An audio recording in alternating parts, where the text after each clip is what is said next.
The lecture is on Blackboard if you don't have it yet, but it's the French and Indian War. We've already done the English colonies. We've gone all the way through the New England plantation and middle colonies, restoration colonies. So today we're going to kind of figure out what happened that caused the French and the Indian to have their Great War. Now, I'll tell you, the French and Indian War is a name that we give this war in this country. The whole rest of the world calls it the 7 Years' War. And in reality, it probably should be called World War I. Okay? Because it's fought on 3 continents. It's fought in Africa, it's fought in Europe, and it's fought in the Americas. And it's a continuation of the hostilities that the French and the English have had for hundreds and hundreds of years. Remember, these are family squabbles. All these kings and queens are related, okay? And the worst squabbles are family squabbles. I'm sure most of you know that. There's no argument like a family argument. And that's largely what this is going to be. I have a real problem with calling it the French and Indian War. It's what our textbook calls it. It's what the state of Texas says we have to call it. But it's really confusing for students. Because for some reason, the French and Indian War, because we name it that, students always think it's the French against the Indians. It's really not. Remember, we were part of England at the time. We were part of Britain, the British empires. And this was really the British fighting against the French and their Indian allies. So it's named after who we're fighting. Okay? The French and Indian War is British against the French and the Indians. Lasts from 1754 to 1763. The bigger point of this whole discussion, though, beyond just the the emergence of character here, is or beyond the French and Indian War, is the emergence of an American character. We are actually going to stop being British and start being Americans at this time period. And you're going to see it happen in real time as we stop thinking of ourselves as English citizens. We start thinking of ourselves as something new, something different, something more egalitarian. Okay? So with that, let's move on through here. We're going to back up a little bit and talk about how the French got here. We don't ever do that in the right time period, because it's much easier to do all the English colonies and explain that, and then just drop the French in. Because the French colonial period was not I hate to say it's not an important time period, because all of them are, but it's not as influential of a period to us today, okay?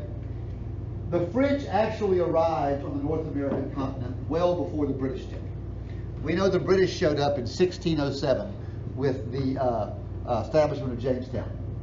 But look at this. You can go back, what's that, 80 years earlier? Almost 80 years earlier? 1524. The French are already here. Now, the French have a different colonial model than the English. We all know the English colonial model. We've seen it. You know it whether you realize it or not. The English colonial model that they did every time was, we land on the coast, we kill the Indians, we take their land. Okay? That's what the English did. They were settlers. They were town builders and colony builders, and they were killers of Indians. And it worked.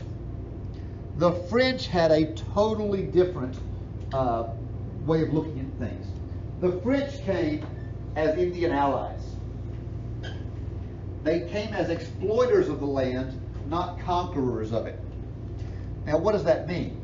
Well, what that means is, when the French showed up, they showed up with the intention of using the land, particularly for beaver pelts and for naval stores, but beaver pelts was the most important part, and turning the Indians into good Frenchmen. Okay? They're not trying to relocate vast numbers of Frenchmen in the New World. In fact, one of the things that the French king encouraged the settlers to do was to come in and find themselves an Indian bride. Marry into the Indian family. Adopt the Indian customs. This was a policy called miscegenation. Now, it is a racist policy. Okay? because their reason for doing it wasn't because of the belief in equality between the Indians and the French. Their reason for doing it was they believed the French blood and the French culture was so superior to the Indians that if they bred with the Indians, they would kick out good Frenchmen. They would just breed them out of existence and turn the Indians into good French people. Now, think about it for a minute. Which one of those models would you prefer if you were an Indian? I am definitely going to prefer the intermarry and breed with them to kill all of them, like the English did. Okay?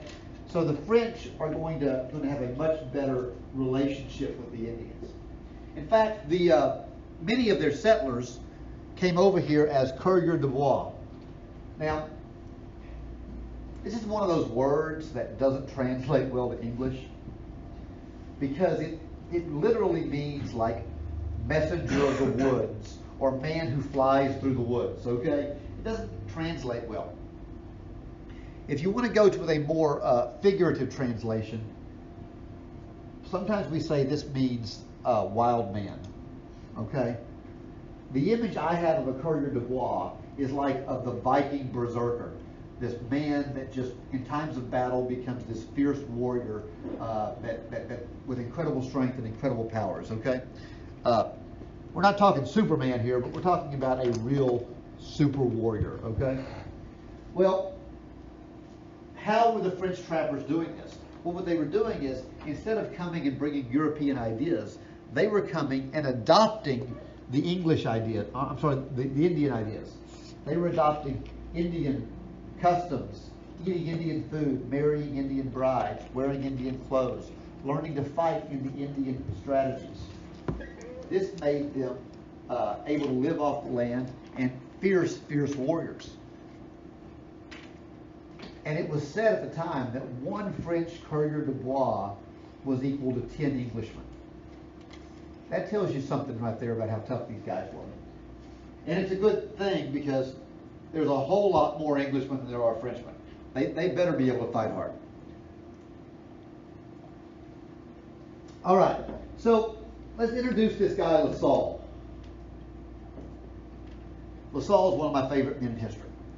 Pretty cool guy. René Robert Cavalier Sieur de La Salle. For our purposes, La Salle. His title is all you need. Okay? La Salle was the son of a lesser nobleman in France, but he wasn't the firstborn son. Okay? And in France at this time period, they still had primogeniture as the law, which is the belief that the eldest son inherits everything. Okay? That's a holdover from the Middle Ages. The reason they had that law, by the way, if you're at all curious, is to prevent wars whenever a father dies. If you say the eldest son inherits everything, it means that the sons don't fight each other in a terrible war to figure out who's going to be king. Except they try to kill him. And they did sometimes, but as long as they do it before Dad dies, it's okay. Well, La Salle's that second son. And since he's not going to inherit anything, Dad says, I need to find something for this man to do. And he sends him off to university to become a priest.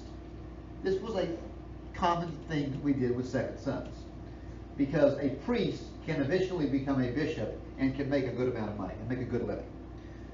Well, La Salle goes off, and he kind of reminds me of Martin Luther at this point, because he goes off, he studies, and he's the best in his class. He excels at it. And he hates it. He despises it. La Salle does not want to be a man of thought. He wants to be a man of action. So he spends a little time as a priest, and then La Salle goes to his dad and he says, look, we have this land in the Americas. We have New France. That's up where Canada is today. I want to go there. So his dad goes to the king, and again, there's a family connection there. And he goes to the king and he says, listen, my son wants to go to New France. What deal can you make?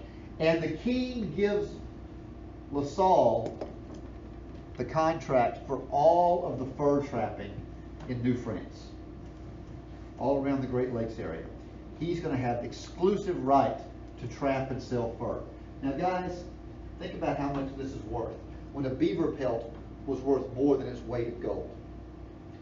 A pound of beaver pelt was worth more than a pound of gold. Okay? La Salle becomes incredibly wealthy at this time period. Incredibly wealthy. And while he likes the hunting side of it, he doesn't like the business side. And it becomes increasingly more stuff on the business side. So what does he do? Well, he's still a young man. He's probably in his 30s by this point. Late 20s, early 30s. And La Salle turns his business over to someone else to manage. And he and one of his Indian friends, a guy they called Le Charveau. We don't know what his Indian name was. In French, they called him Le Charveau, which translates kind of to arrow, person of the arrow or warrior. Le Charveau and he build bullhide canoes. Now, this is the perfect way to build a canoe. We talked about this before. You take your reeds, you lash them together, and then you stretch this cattle hide over it. Why is it perfect? Well, it's thick, so it's hard to puncture. When it gets wet, it shrinks. So if you do puncture it, you put it in the water, it shrinks up, and those holes will close up. It's lightweight. If you do puncture, it's easy to stretch another one over. They patch well. It's just a good way to build a canoe. Well, he built some of these canoes, and he and Le Charveau and some other men decide to go explore the Great Lakes. And they go all through the Great Lakes, particularly Lake Michigan and Lake Superior. And they end up finding where the Ohio River flows into the Great Lakes. And they paddle up the Ohio. I keep wanting to say sail. They're not sailing, they're paddling. They paddle up the Ohio River and start exploring. They make it all the way up to where the Ohio River branches in with what he called the Rivière Colbert. We know it's the Mississippi River system today. Okay. He builds a fort there, Fort St. Louis, after King Louis. And he and his men push further down the Mississippi. And they paddle all the way down until they come out at the mouth of the Mississippi River. Guys, I want you to think about this. This guy has now taken a group of men in canoes from Canada to New Orleans. Okay? This is impressive. He got down there and he claimed all the land drained by the Mississippi River for France. Now, I don't know how long it's been since y'all have had geography. I know y'all, how long it's been for our kids here at Wells.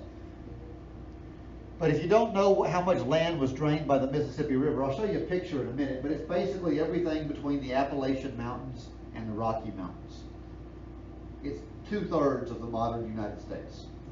And this man has just claimed it. What's the problem with that? Well, the Spanish have already claimed part of this. And the English are also going to claim part of this. So it's going to have overlapping claims. That's going to be what causes the French and Indian War about 100 years later. Okay? By the way, if you want to finish this story, I don't really, I'm not interested in the rest of it per se, but La Salle does go to the king. He paddles back to Canada, gets on a boat, goes to the king, asks permission to establish a colony in the New World. The king at first says no, and then La Salle tells him, hey, your cousin, the king of Spain, this will really piss him off if we do this. So they agree to do it. Because sometimes you just want to upset your cousins. And he shows up. La Salle comes over with 3 boats, the Aimable, the Jolie, and the Belle. This details won't be in your test. And he has terrible luck. The Jolie gets captured by Spanish pirates. The Aimable ends up shipwrecked. And finally, the Belle gets lost. He can't find the Mississippi River. And it hits a sandbar in Matagorda Bay here in Texas. That's down by Corpus Christi, if you want to know where it is. La Salle and his men are stranded there, and they start walking back to Canada from Corpus.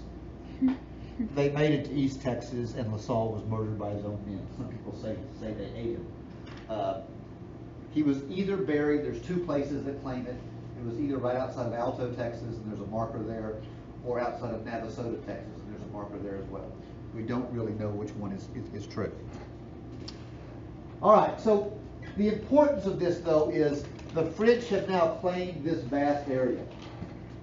If you look at this map, I think this is one of the most interesting maps in all of American history. The pink part is the part LaSalle claimed, okay? All that in what's today the United States. The part that's up there in Canada they already own. So, does France own a good chunk of North America? Yes, it's the single biggest landholder in North America. Now, does it control it?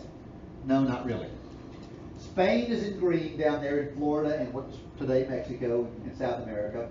Russia is in blue up there around Alaska. And then we have England in yellow.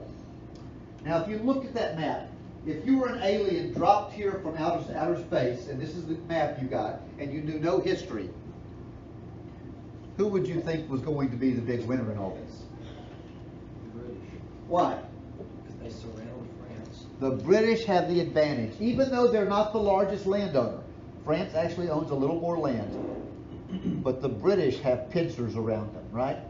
And you can squeeze. Now, in all reality, the vast majority of the British are located on the 13 American colonies, that Atlantic coast side there. Now, if you see, right there where the British colonies are on the Atlantic coast, east coast of the United States, and between that and the pink, there's an area that's striped. What does that mean? Disputed? That is disputed area. That's an area that both the French and the English are going to claim. Now we know what the French and Indian War was about. It was over who's going to control that land. It was also that the English and the French just hated each other and they were fighting a war in England too. But the American part was over that spot of land right there. Think about it. The first real world war, because of that area around the Appalachian Mountains. And that isn't even good land. Not even really good land. No, a lot of coal there. All right, so let's talk about the growing French threat. And the French are going to start to populate the area, although still much, much less than the English. Much less. My old professor in college used to say that there were more Englishmen living in the city of Boston than there were French people in all of America. Okay? That's how populated the area was. This guy in 1752, the Marquis Duquesne de Menfil. By the way, Duquesne is what you need off that. Marquis Duquesne. That's that D-U-Q-U-E-S-N-E. This is the French governor of this area. I'm using an English term. It's really the French Marquis, but for our purposes, we'll call him the governor. He orders a line of forts built all along the Allegheny Mountains. And the idea here was it would stretch from Lake Erie, all the way down to the Ohio Valley, and these forts would prevent the British from spreading any further west. The problem is he built this on the land that the English believed they already owned. A lot of this is on land that was claimed by the colony of Virginia. Now, it's not modern Virginia, it's actually more like modern Ohio. But Virginia in those days had a northern border and a southern border, but there was no western border. As far as the Virginians were controlled, they owned everything between the northern and southern border as far as the continent goes. Okay?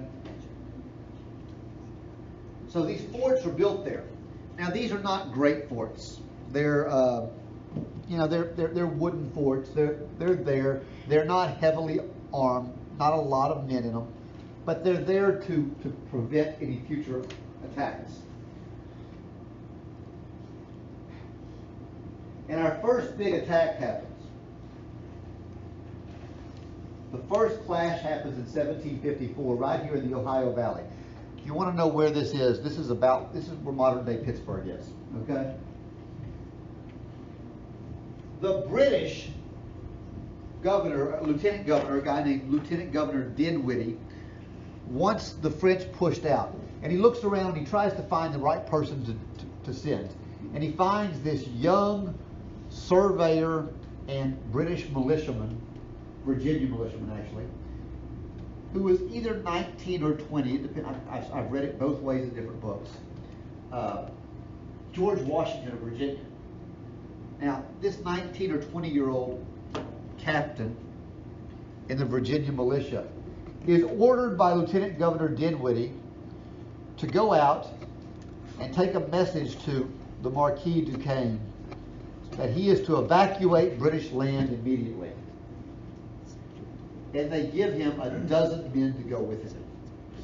So think about it. 20-year-old kid and a dozen men, and he's going to go out to a French fort, knock on the door, and say, "Get off English land or else."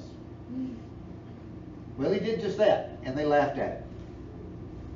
In fact, they did worse than laugh at him. They humored him. Now, that might not sound like something that's worse. They did. The Marquis Duquesne invited George Washington in, treated him like a dignitary, fed him a great dinner, entertained him, and at the end of the night, the Marquis Duquesne took George Washington's sword away from him and told him to go on home. "I believe we'll stay here." So Washington has now been embarrassed. He's lost his sword, the symbol of his strength. Goes back to Lieutenant Governor Dinwiddie, and I can just see him with his head held down, you know. "They took my sword, I don't know," you know, this terrible long face. And Dinwiddie says, "The problem is, you don't have enough men or enough rank." So they promoted it, and they made him a major. And they gave him 100 men. They said, "Go back." Washington goes back, he tries it again. By this point, the French have fortified the fortress. They've armed it with a few hundred men, probably about 400 Frenchmen. And Washington shows up again. The French kind of send him off on his way. Probably took his sword again. It depends on which version of the story you see.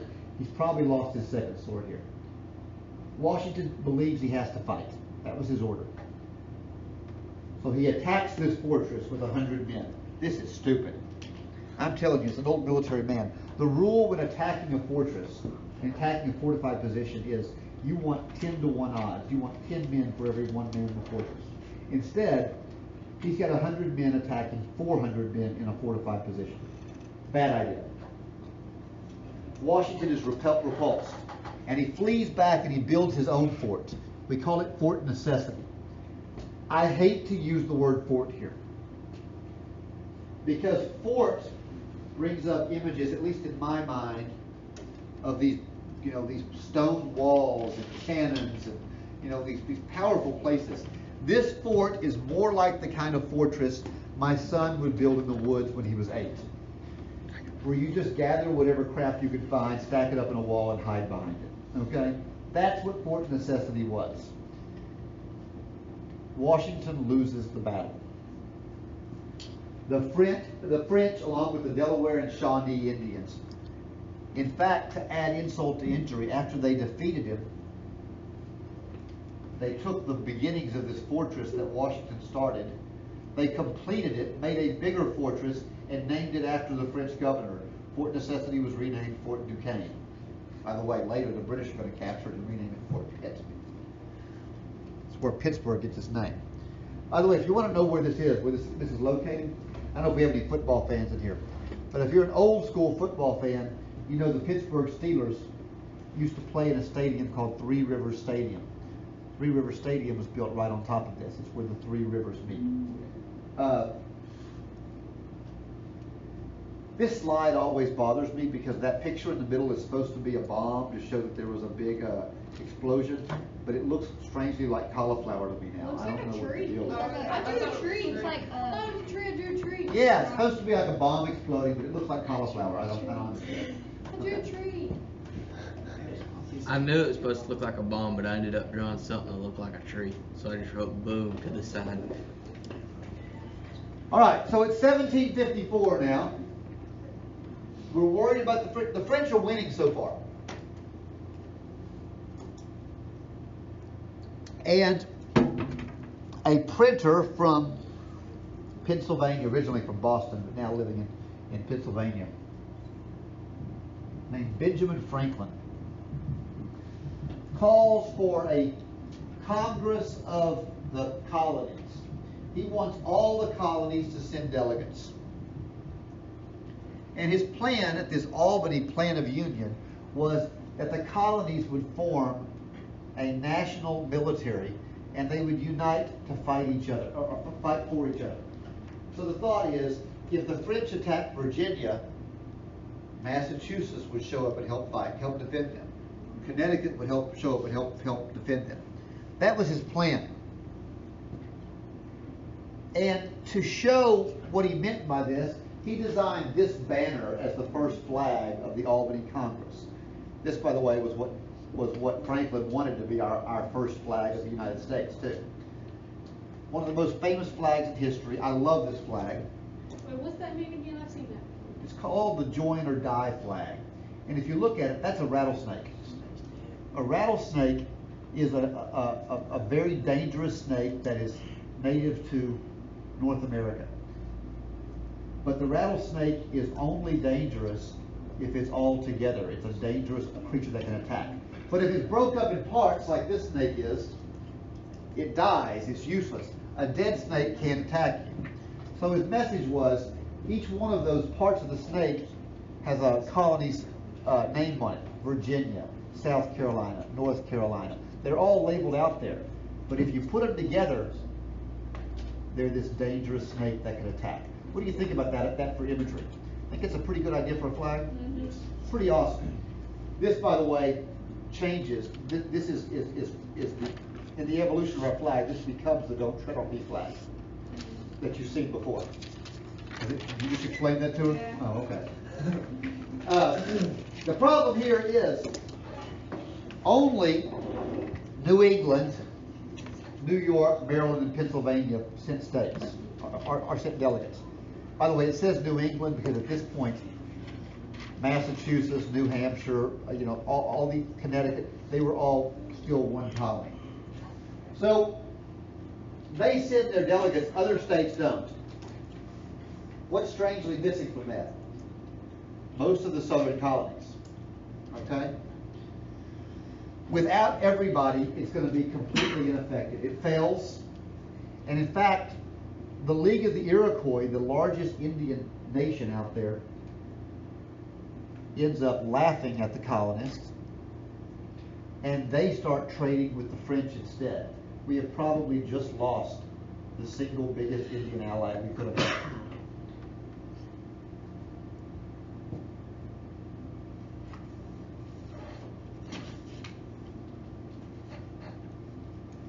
(1755). Britain says, that's it. We're going to go to war. We're going to eliminate the French presence here. And they send a guy named General Edward Braddock in. Braddock is a highly decorated officer. And he's told to evict the French from the Ohio Valley in Canada. So this would be the modern states of Ohio, Illinois, Indiana, Pennsylvania, at least the western part of Pennsylvania, and the Canadian provinces of Nova Scotia and Newfoundland. Is that going to be a very easy thing to do? No. It's a massive area. And that is the problem they have, is he tries to do too much too quick. He splits his forces. He attacks the Ohio Valley, the Mohawk Valley, and Acadia all at the same time. Now think about it. If he would have united all three of these and attacked at one spot, he probably could have defeated it and then moved to the next one. But instead, he makes a three-pronged attack, splits his forces. They're too far apart to be able to reinforce each other. A lesson the British are going to make again a little later on. He gets within 10 miles of Fort Duquesne when he's killed in battle. And what he runs into is a big surprise to him. Remember, when Washington left, there were 300 or 400 Frenchmen in this area. He shows up and he finds a French army of 1,500 men and Indian allies. So it's going to be pretty rough. If I go too fast, y'all let me know. In 1756, we finally formally declare war. Oh, I miss those days when we used to declare war. The U.S. hasn't declared war since Korea, so it's kind of a frustrating thing for us. We were in seven. So, Lord Lodane and the Marquis de Camp are the two leaders. Lord Lodane on the British side, Marquis de Montcalm on the French side. French side of the French side of the cauliflower and the English side of the cauliflower. Is that white Yes, that white rock.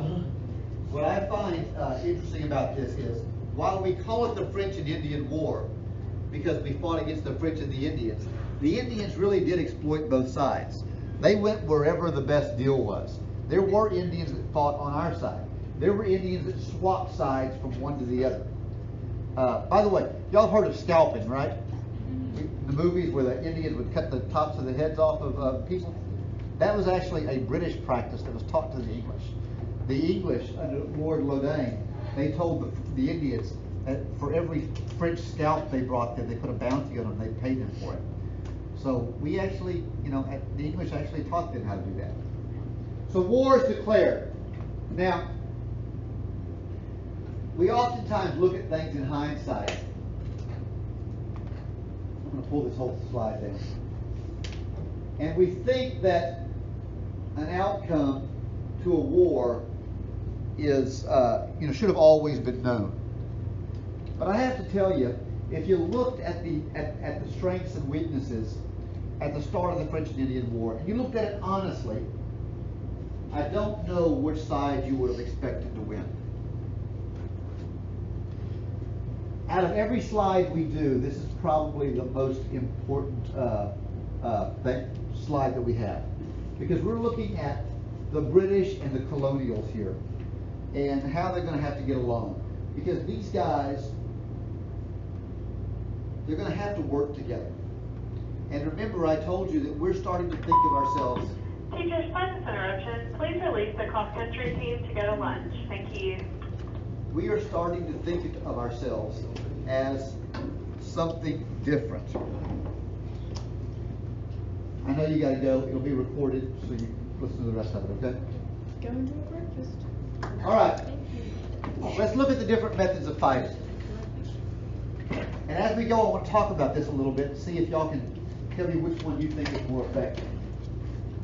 The Colonials had adopted the Indian-style guerrilla fighting.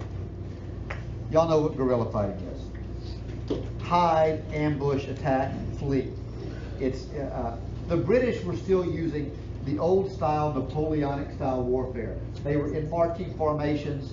They were firing en masse. They were using bayonet charges. There's a lot of difference between these two styles of fighting. Which one of these styles do you think is more effective? Guerrilla, you think? Well, yes, it is. Depending on how much people think, you have a bunch of people then marching. Yeah, it really depends on the ground and the land. If you're forced to fight on open ground, there's nothing more dangerous than a British musketeer. They're musket men and they're up there. They could put a wall of lead down. Remember, guns were not super accurate, so they would have 3 ranks of people, and the front guy would kneel down and have his gun. The middle guy would lean over, and the last guy would stand up straight.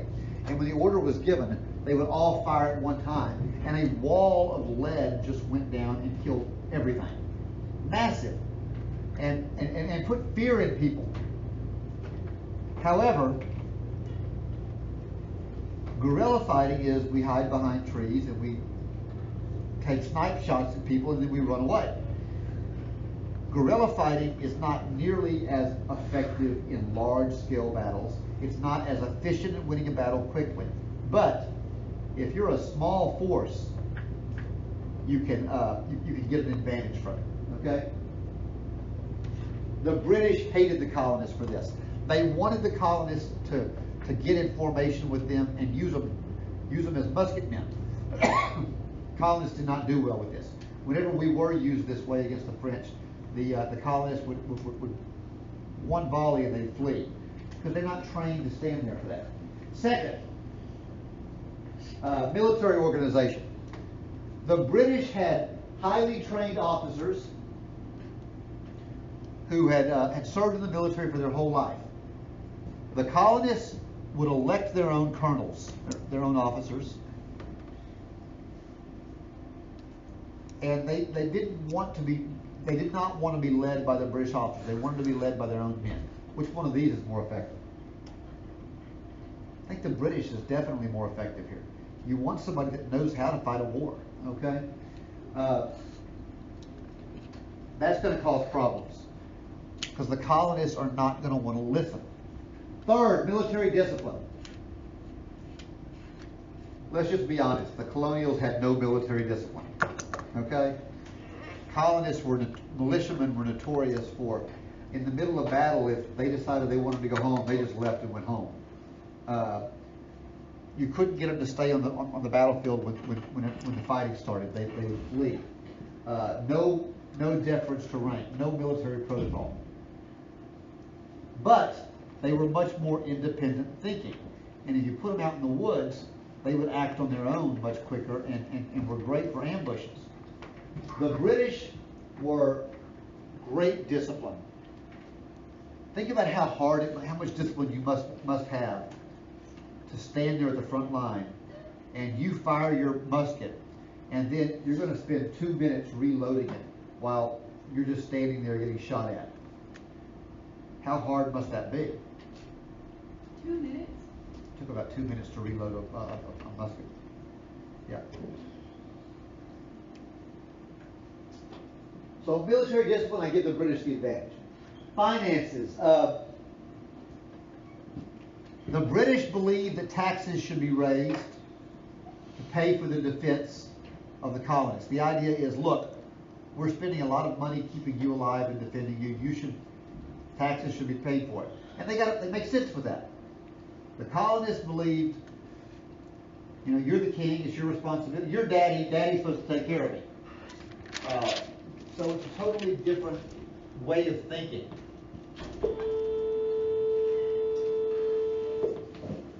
The colonists were everymen. Their demeanor was very simple. They didn't want a lot of fancy fighting or a lot of fancy stuff. The British officers, they acted like divas. There was one guy, Cornwallis, we're going to get to know later on, who when he would go into battle, he would actually go into battle and carry his furniture and his tea and all this stuff with him and go into battle with all of his servants. You were back there telling that story, weren't you? No. I thought Tyler's back there telling all my stories before I could get to it. All right, so now you're looking at this. Do you see the problems that are going to happen between these? They're going to have a lot of issues, okay?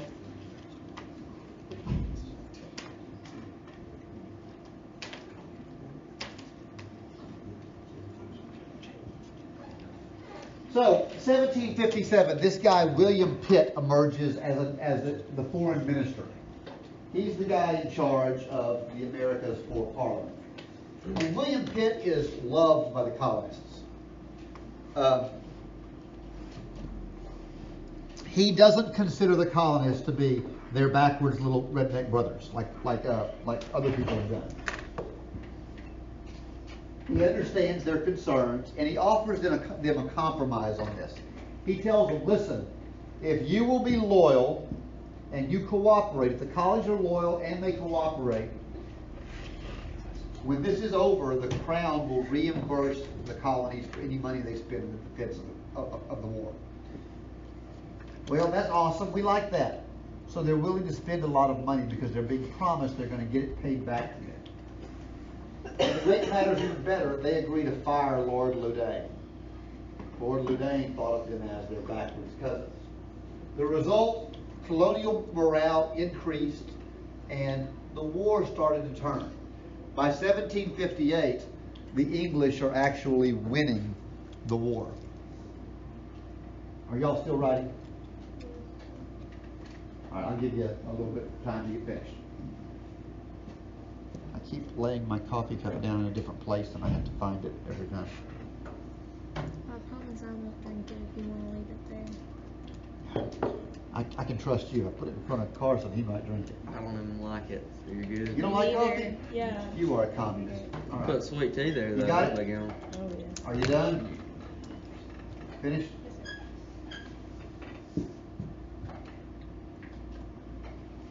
All right, so let's see what turns the tide.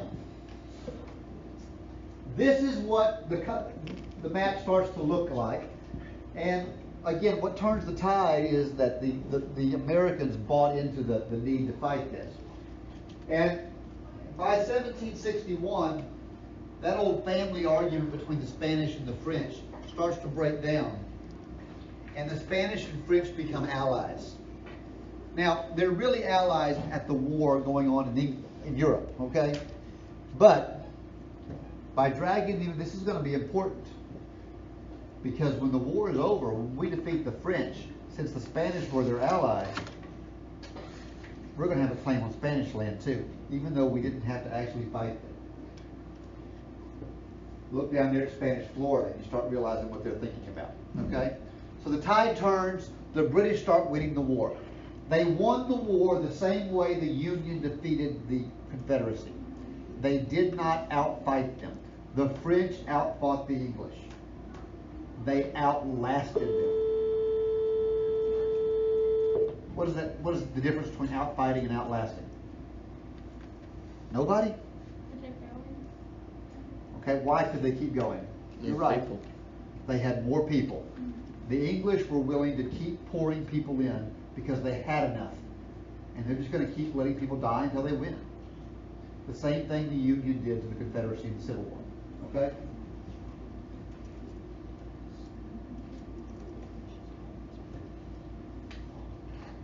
All right, 1763, we finally have our peace treaty, Treaty of Paris. And let's look at what happened, because this is a big change. England is the big winner in all this. If you look at it, France loses all of her Canadian possessions. All of it. Most of her empire in India goes to England. And all of her land claims to the Mississippi River Valley goes to England. So England comes out of this controlling North America from the United States to modern Canada and India. By the way, at this time India was the more important one to them. Why I said it was a world war. Spain got the lands from France west of the Mississippi River and New Orleans, but they lost control of Florida to England. And they're not going to keep it that way. They're going to come back and retake it. But England got Florida from the Spanish here. And if you see this, England got all the French lands in Canada, all the slave trade in the Caribbean, and control of India. So if you look at that, the map's going to change a lot. The map's going to change quite a bit. We're going to be done here in just a second, guys. Want to catch me real quick? Is anyone still writing?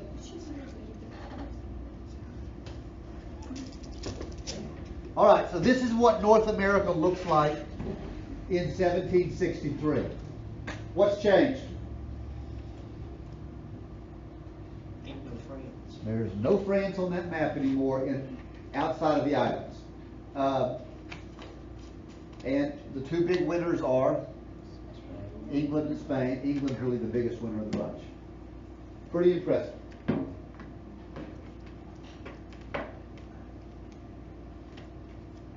All right, so what are the effects going to be of the war? This is important. This, by the way, is going to be an essay question on your test. The effects of the war on Britain. First, it increased the colonial empire of the Americas. Is that a good thing or a bad thing? What do you think? Good or bad? England's going to think it's good. It's probably not going to be because it's going to bankrupt them. Okay? Second, it greatly enlarged England's debt. They had borrowed a vast amount of money to fight this war. So England is now bigger and broker. Yes? Who they borrow from? They borrow from banks. I mean, just like anybody else does. Mostly other wealthy English citizens. And the third one is the big one. Because of the way the colonists fought, And over again, we've seen the colonists would march out on the field, and as soon as guns started firing, they ran away. The English are going to have no respect for the colonists. They're going to start thinking of them as backwards and have contempt. So England says, I've got to reorganize my American empire. I've got to do something so we're never thrown into this situation again. Because they're afraid they're going to go to war against Spain. Okay? They don't want to go into that. So they're going to reorganize their whole empire. And the Americans are not going to like the way they do it.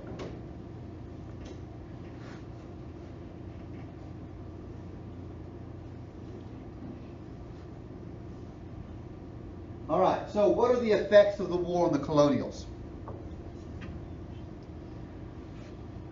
First, it's going to unite them. The colonies are going to start thinking of themselves as Americans and not as Virginians and Massachusetts. Why? They had a common enemy. Nothing unites a country like a common enemy. Think about, well, y'all were too young for me to give the example now, I guess, but if you think about what America was like after 9/11. For a couple of years there were no Republicans and Democrats. We all got along. Well, that's what happens here. There were no Virginians and Massachusetts. They were Americans. They were united. Second, it created a socializing experience. That's one of the things that you can do in order to create loyalty, is to have some kind of an experience that everybody's had. For my generation, it was the Space Shuttle Challenger blowing up. That was a big deal for us. For my parents' generation, it was Kennedy's assassination. For y'all's generation, it's probably been the War on Terror, something that's united you. And third, it created bitter feelings towards the British. So we can see the divide happening. We are quickly dividing.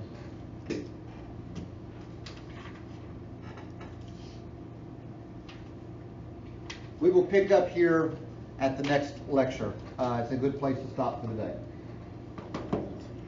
If you need it, guys, remember this is recorded. It'll be up on Blackboard later today, so you can listen to it if you missed some things, okay?